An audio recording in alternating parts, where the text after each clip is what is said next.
Good morning everyone, कैसे हैं आप लोग। आज हम आपके लिए एक नया टॉपिक लेके आए हैं जिस टॉपिक का नाम है स्पर्मेटोजेनेसिस एंड oogenesis। इसको सिंपल से गैमेटोजेनेसिस भी कह सकते हैं। तो वीडियो के अंत तक बने रहेंगे। अगर मेरा वीडियो पसंद आएगा तो लाइक और चैनल को सब्सक्राइब करेंगे। चलिए मिल के सीखते हैं ये होता क्या है। गैमेटोजेनेसिस, इसमें पढ़ेंगे हम लोग स्पर्मेटोजेनेसिस, यानी कि जो मेल का गैमेट होता है स्पर्म, वो जब जिस प्रोसेस से फॉर्म होता है उसको हम लोग स्पर्मेटोजेनेसिस बोलते हैं। और फीमेल गैमेट होता है ओवम, वो जिस प्रोसेस से फॉर्म होता है उसको oogenesis बोलते हैं। ठीक है, अब हम लोग पढ़ते हैं कि गैमेटोजेनेसिस होता क्या है। तो गैमेटोजेनेसिस एक ऐसा प्रोसेस होता है जिसमें डाइप्लोइड यानी कि 2n और हैप्लोइड यानी कि सिंगल n सेल डिवीजन से कि मैच्योर हैप्लोइड यानी कि सिंगल एन गैमेट का फॉर्मेशन कर दे, उसको गैमेटोजेनेसिस बोलेंगे।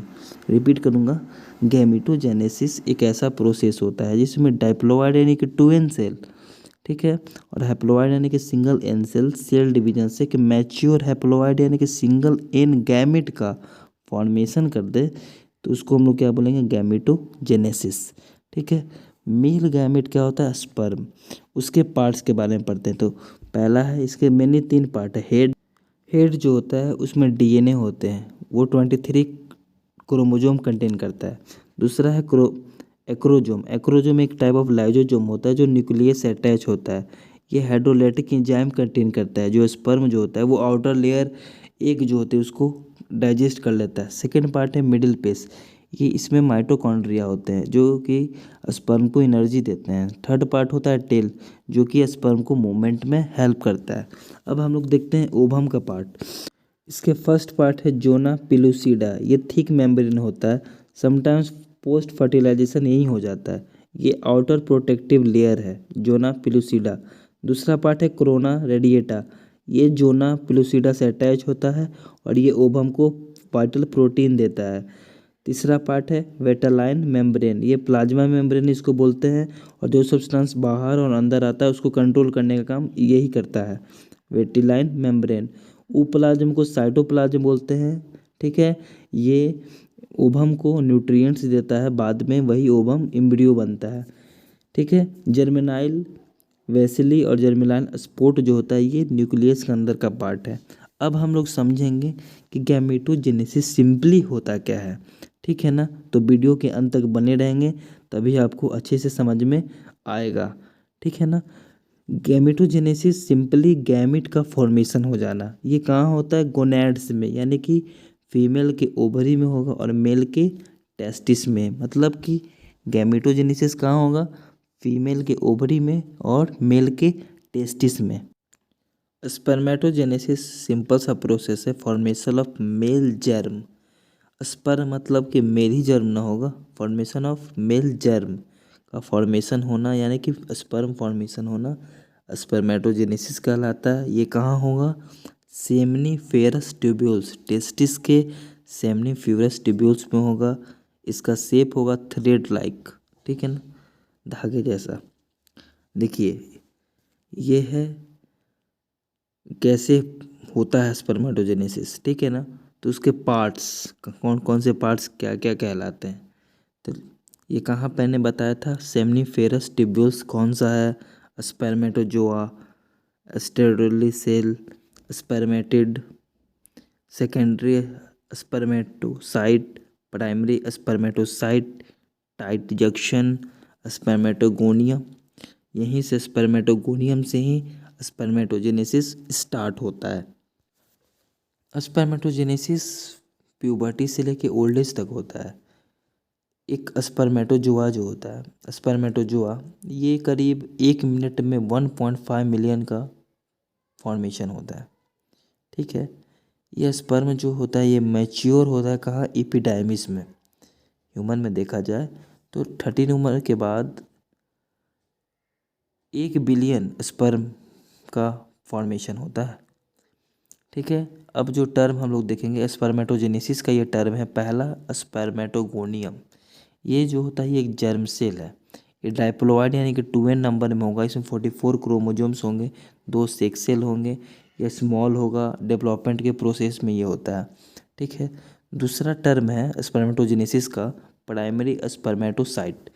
ये डाइप्लोइड यानी कि 2n नंबर में होगा, 44 क्रोमोजोम्स होंगे, 2 सेक्स सेल होंगे और इसका साइज इंक्रीज करेगा। ठीक है ना, पहले छोटा होता है फिर धीरे धीरे बढ़ता है। ठीक है, तो ये जितने भी टर्म देख रहे हैं आप, ये स्पर्मेटोजेनेसिस के टर्म है, जो स्पर्मेटोजेनेसिस के प्रोसेस होता है उसके टर्म है ये। तीसरा टर्म है सेकेंडरी स्पर्मेटोसाइट। ये हैप्लॉइड होगा यानी कि सिंगल एन सेल। इसमें म्यूसिस डिवीजन के बाद जो सेक्स सेल होते हैं इसका रिडक्शन होता है, मतलब इसमें 22 क्रोमोजोम होंगे, सेक्स सेल 1 हो जाएंगे, है ना, पहले 2 था सेक्स सेल फिर 1 हो जाएंगे। स्पर्मेटिड ये हैप्लॉइड होगा, इसमें देखिए सेक्स सेल 1 है और जो ऑटोजोम्स कितने हैं 22 हैं। इसमें स्पर्मेटिड में म्यूसिस सेकंड होता है। ठीक है ना, मतलब कि रिडक्शन ही डिवीजन है ये। ठीक है, अगला जो टर्म है स्पर्मेटोजोआ। ये एक मोटाइल स्पर्म सेल है, मतलब इसमें ऐसा स्पर्म जो मूवमेंट करेगा, और ये हैप्लॉइड सेल होगा, मतलब कि सिंगल एन सेल किसका, मेल गैमेट का। ये फिर ओवम से ज्वाइन करके एक जाइगोट का फॉर्मेशन करेगा। एक मैच्योर स्पर्म सेल है जो फर्टिलाइजेशन के लिए क्या होता है, रेडी होता है। तो यहाँ तक आपको समझ में आया होगा, वीडियो के अंत तक बने रहेंगे, अभी बहुत कुछ पढ़ना बाकी। देखिए अब हम लोग देखते हैं स्पर्मेटोजेनेसिस एक ऐसा प्रोसेस होता है जो कि प्राइमरी स्पर्म सेल होता है। म्यूसिस का जब डिवीजन होगा तो ये नंबर ऑफ सेल प्रोड्यूस करेंगे, जिसको कि हम लोग स्पर्मेटोगोनिया बोलते हैं। स्पर्मेटोगोनिया फिर प्राइमरी स्पर्मेटोसाइट का प्रोडक्शन करेगा। ये प्राइमरी स्पर्मेटोसाइट है ना, जब डिवीजन होगी तो ये फिर 2 सेकेंडरी स्पर्मेटोसाइट बनाएंगे। हर एक स्पर्मेटोसाइट 2 स्पर्मेटिड बनाएंगे, जिसको कि स्पर्मेटिड को ही बोलते हैं यंग स्पर्मेटोजोआ। ये स्पर्मेटोजोआ डेवलप होके क्या बन जाते हैं, स्पर्म सेल बन जाते हैं। तो जितने भी इसमें मियोसिस होगा, फिर 2 मियोसिस होते हैं, पहले माइटोटिक होगा फिर 2 मियोसिस होते हैं। ये चीज़ का ध्यान रखेंगे आप। ठीक है, देखिए यहाँ पे जो 2n होगा यहाँ पे माइटोटिक डिवीजन होगा, यानी कि सेल का मल्टीप्लाई होगा। ठीक है, फिर प्राइमरी स्पर्मेटोसाइट, फिर मियोसिस होगा, मतलब कि मियोसिस में क्या होगा, सेल का रिडक्शन होगा। ठीक है, पहले 2n था फिर सिंगल एन, कौन में, सेकेंडरी स्पर्मेटोसाइट। फिर सेकेंडरी में मियोटिक सेकंड होगा, फिर स्पर्मेटिड बनाएगा, स्पर्मेटिड से एक मैच्योर स्पर्मेटोजोआ बन जाता है। ठीक है, अब पढ़ेंगे हम लोग oogenesis। oogenesis होता क्या है, जो फीमेल मेल गैमेट होती है ना उसका फॉर्मेशन, फीमेल मेल गैमेट जो मेल जर्म सेल होता है उसका फॉर्मेशन oogenesis कहलाता है। ये कहाँ होगा, ओवरी में होगा। इसका जो साइज होगा कैसा होगा, स्फेरिकल साइज का होगा।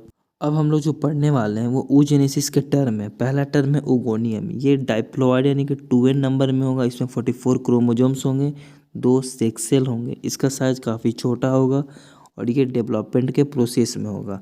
दूसरा टर्म, ये जितने भी टर्म पढ़ रहे हैं सब ये oogenesis के टर्म है। ठीक है ना, तो ध्यान में रखेंगे अपने। दूसरा टर्म है प्राइमरी oocyte। प्राइमरी oocyte ये प्राइमरी फंक्शन परफॉर्म करता है जब म्यूसिस डिवीजन होता है। ठीक है ना, तो ये डाइप्लोइड में होंगे। ठीक है, किस में होंगे, डाइप्लोइड में, यानी कि 2n नंबर में होंगे, 44 क्रोमोजोम्स होंगे, 2 सेक्स सेल होंगे और साइज इसका इंक्रीज होगा, जैसे कि प्राइमरी स्पर्मेटोसाइट में हुआ था उसी तरह। ठीक है, अब है सेकेंडरी oocyte। इसमें म्यूसिस फर्स्ट होगा, यानी कि रिडक्शन फेज है, इसमें क्रोमोजोम के नंबर हाफ हो जाते हैं। ठीक है, देखिए इसमें प्राइमरी oocyte होता है, वो मैच्योर साइकिल में डेवलप होते ही रहता है। ठीक है ना, ये कॉमन सी बात है। इसमें मेन याद रखने वाली बातें ये हैं, इसमें म्यूसिस फर्स्ट होगा, यानी कि पहले 2n नंबर में था फिर n हो जाएगा, मैंने पहले डाइप्लोइड था अब हैप्लोइड में हो जाएंगे। क्रोमोजोम नंबर पहले 44 थे, अब क्या हो जाएंगे 22 हो जाएंगे। तो ये मेन याद रखने वाली बात है। ठीक है, अब देखिए पोलर बॉडी क्या होता है। पोलर बॉडी मतलब सिंपली फंक्शन परफॉर्म करता है। जो एक्स्ट्रा हैप्लॉइड हो जाते हैं ना, एक्स्ट्रा हैप्लॉइड सेल जो होते हैं, है ना, वो पोलर बॉडी कहलाता है ना। सिंपल सी याद रखने वाली बात है, जो म्यूसिस सेकंड के बाद एक्स्ट्रा हैप्लॉइड सेल जो फॉर्म होगा वो पोलर बॉडीज कहलाता है। अब हम लोग स्पर्मेटोजेनेसिस और oogenesis समझते हैं। स्पर्मेटोजेनेसिस में पहले ये 3 फेज में होता है, मल्टीप्लिकेशन फेज, ग्रोथ फेज और मैचुरेशन फेज। मल्टीप्लिकेशन मतलब सेल का मल्टीप्लाई, तो माइटोटिक मतलब सेल का मल्टीप्लाई। तो माइटोटिक जब होगा तो पहले स्पर्मेटोगोनिया में माइटोटिक होगा तो प्राइमरी स्पर्मेटोसाइट बनेगा, इसमें म्यूसिस फर्स्ट होगा तो सेकेंडरी स्पर्मेटोसाइट बनाएगा, मतलब कि पहले 2n था फिर सिंगल n, तो सेकेंडरी स्पर्मेटोसाइट में म्यूसिस सेकेंड होगा तो इसमें स्पर्मेटिड बनाएगा, स्पर्मेटिड में स्पर्मेटोजेनेसिस होगा तो एक मैच्योर स्पर्मेटोजोआ बनाएगा, है ना। oogenesis में देखेंगे तो इसमें पहले माइटोटिक डिवीजन होगा यानी कि सेल का मल्टीप्लाई, तो पहले प्राइमरी oocyte बनाएगा, इसमें म्यूसिस फर्स्ट होगा मतलब कि ओवुलेशन, तो सेकेंडरी oocyte और पोलर बॉडी मतलब extra haploid cell, polar body मतलब एक्स्ट्रा हैप्लॉइड सेल, और सेकेंडरी oocyte में सेकेंड म्यूसिस जब होगा तो सेकेंड पोलर बॉडी बनेगा और एक मैच्योर ओवम बनेगा। इसमें सीखने वाली ये बात है कि ये 3 फेज में होता है, मल्टीप्लिकेशन फेज, ग्रोथ फेज और मैच्यूरेशन फेज। कैसे कैसे हो रहा है, माइटोटिक मतलब सेल का मल्टीप्लाई, म्यूसिस मतलब सेल का रिडक्शन, है ना। तो ये ध्यान में रखने वाली बात है। जब माइटोटिक डिवीजन होगा तो उसमें क्रोमोसोम का नंबर 44 होगा और वो डाइप्लॉइड होंगे यानी कि 2n होंगे, सेक्स सेल भी 2 होंगे। लेकिन जब म्यूसिस होगा तो वो क्रोमोसोम का नंबर हाफ यानी कि 22 हो जाएंगे, सेक्स सेल 1 हो जाएंगे और वो हैप्लॉइड हो जाएगा, सिंगल एन सेल हो जाएगा। इस बात का ध्यान रखेंगे। अब हम लोग डिफरेंस समझते हैं क्या होता है। फर्स्ट डिफरेंस ये है कि ये स्पर्मेटोजेनेसिस जो होता है वो टेस्टिस में होता है, oogenesis कहाँ होता है, ओवरी में। सेकंड है स्पर्मेटोगोनिया, वो प्राइमरी स्पर्मेटोसाइट बन जाता है, oogonia वो क्या हो जाता है, चेंज होके प्राइमरी oocyte बन जाता है। थर्ड डिफरेंस ये है कि प्राइमरी स्पर्मेटोसाइट जो होता है वो डिवाइड होके 2 सेकेंडरी स्पर्मेटोसाइट फॉर्म करता है, और ये प्राइमरी oocyte होता है वो डिवाइड होके एक सेकेंडरी oocyte और एक पोलर बॉडी बना। चौथा डिफरेंस ये है कि सेकेंडरी स्पर्मेटोसाइट डिवाइड होके 2 स्पर्मेटिड बना देते हैं, और oogenesis में देखेंगे सेकेंडरी oocyte डिवाइड होके एक पोलर बॉडी और एक oocyte बनाते हैं। पांचवा डिफरेंस ये है कि स्पर्मेटोजेनेसिस में कोई भी पोलर बॉडी नहीं बनेंगे, oogenesis में पोलर बॉडी का फॉर्मेशन होगा। रिपीट कर रहा हूँ, स्पर्मेटोजेनेसिस में पोलर बॉडी का फॉर्मेशन नहीं होता है और oogenesis में पोलर बॉडी का फॉर्मेशन होता है। स्पर्मेटोगोनियम वो 4 स्पर्मेटोजोआ बनाता है और oogoनियम एक ओवम बनाता है। स्पर्मेटोगोनियम 4 स्पर्मेटोजोआ बनाता है और oogoनियम एक ओवम बनाता है। स्पर्मेटोजेनेसिस में स्पर्म जो होता है वो मोटाइल होता है, मतलब उसमें मूवमेंट होगा, लेकिन oogenesis का में जो ओवम होते हैं वो मोटाइल मतलब मूवमेंट नहीं होता है उसमें, है ना, मूवमेंट वो नहीं करता है, मोटाइल मतलब मूवमेंट। ठीक है, फिर ये जनरली स्पर्मेटोजेनेसिस ये टेस्टिस में कंप्लीट हो जाता है, लेकिन oogenesis में ओवम जो था वो कहाँ पे कंप्लीट, oogenesis कहाँ पे होता है, ये फीमेल रिप्रोडक्टिव ट्रैक्ट में होता है, और एनिमल में तो वाटर में भी हो जाता है। बाद में जो स्पर्म होता है वो टेस्टी से रिलीज हो जाता है और ओवरी से ओवम रिलीज होता है। ये था डिफरेंस। तो आशा करते हैं वीडियो पसंद आया होगा, तो नेक्स्ट वीडियो में मिलते हैं, तब तक के लिए अपना ख्याल रखिए, बाय बाय।